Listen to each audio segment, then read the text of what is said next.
اعوذ باللہ من الشیطان الرجیم بسم اللہ الرحمن الرحیم۔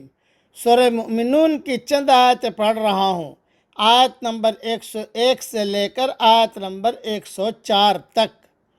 فَإِذَا نُفِخَ فِي الصُّورِ فَلَا أَنْسَابَ بَيْنَهُمْ يَوْمَئِذٍ وَلَا يَتَسَاءَلُونَ۔ پھر جب سور پھونکا جائے گا تو پھر اس دن ان کے درمیان نہ کوئی رشتہ رہے گا اور نہ کوئی کسی کو پوچھے گا۔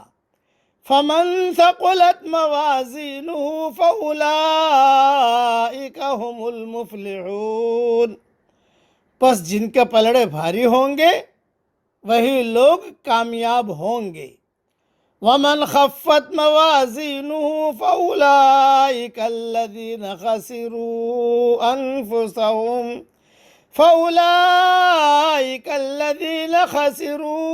أَنفُسَهُمْ فِي جَهَنَّمَ خَالِدُونَ۔ اور جن کے پلڑے ہلکے ہوں گے تو یہی لوگ ہیں جنہوں نے اپنے آپ کو گھاٹے میں ڈالا، وہ جہنم میں ہمیشہ رہیں گے۔ تَلْفَحُ وُجُوهَهُمُ النَّارُ وَهُمْ فِيهَا كَالِحُونَ۔ ان کے چہروں کو آگ جھلس دے گی اور وہ اس میں بد شکل ہو رہے ہوں گے۔ حشر کے میدان میں آپس کی رشتہ داریاں بھول جائیں گے۔ جب جی اٹھنے کا سور پھونکا جائے گا اور لوگ اپنے قبروں سے زندہ ہو کر اٹھ کھڑے ہوں گے، اس دن نہ تو رشتے ناطے باقی رہیں گے، نہ کوئی کسی سے پوچھے گا، نہ باپ کو اولاد پر شفقت ہوگی اور نہ اولاد باپ کا غم کھائے گی۔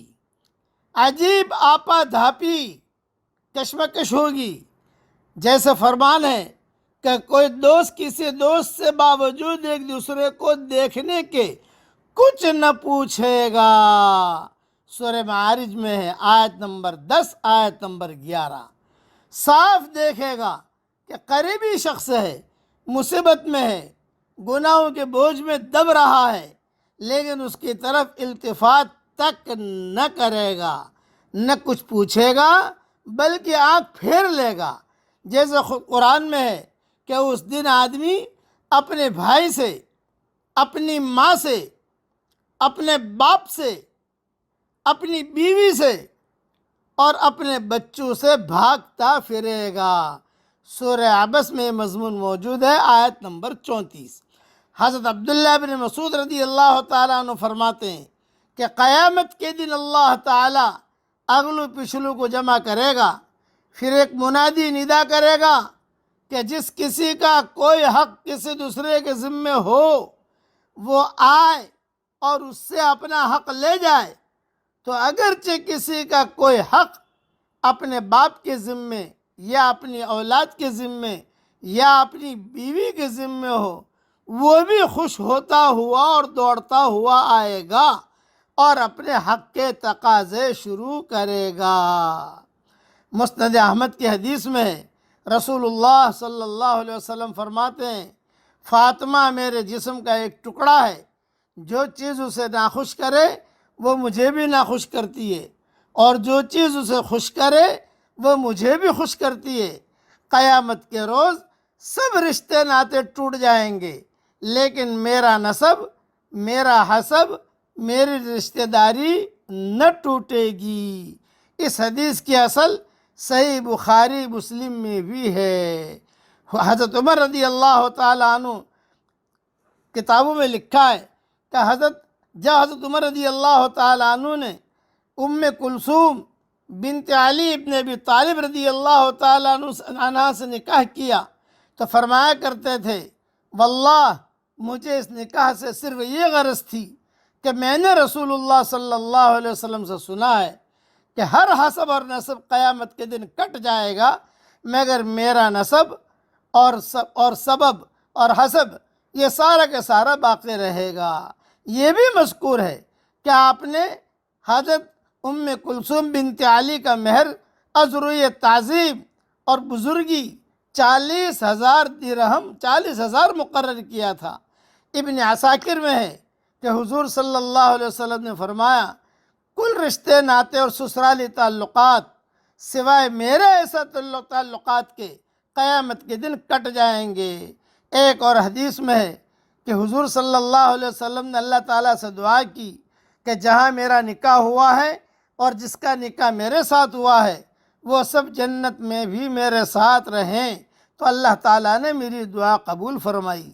جس کی ایک نیکی بھی گناہوں سے بڑھ گئی، اہم مضمون ہے، جس کی ایک نیکی بھی گناہوں سے بڑھ گئی، جس کی ایک نیکی بھی گناہوں سے بڑھ گئی وہ کامیاب ہو گیا، جہنم سے آزاد اور جنت میں داخل ہو گیا، اپنی مراد کو پہنچ گیا، اور جس سے ڈرتا تھا اس سے بچ گیا، اور جس کی برائیاں بھلائیوں سے بڑھ گئی وہ ہلاک ہوئے، نقصان میں آ گئے۔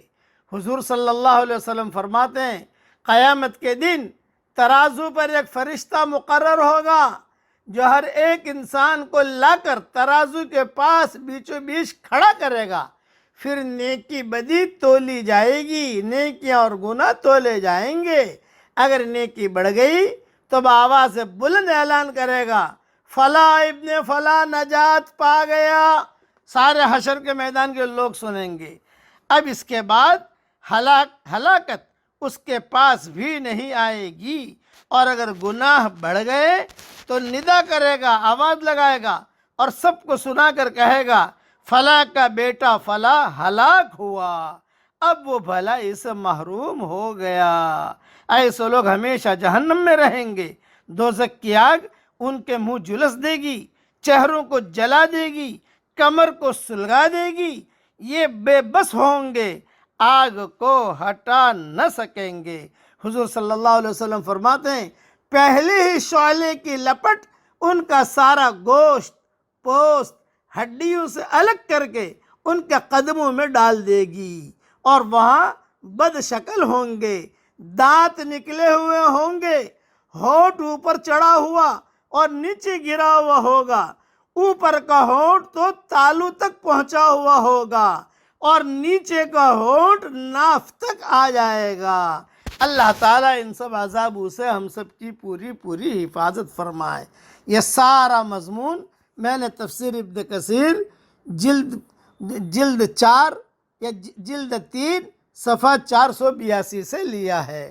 اللہ تعالیٰ ہم سب سے راضی ہو جائے۔ اب پڑھ لیجئے میرے ساتھ، ربنا آتنا من لدنک رحمہ وہیئ لنا من امرنا رشدا۔ اللہ تعالیٰ یہ دعا ہم سب کے لیے قبول فرمائے، آمین۔ وآخر دعوانا ان الحمدللہ رب العالمین۔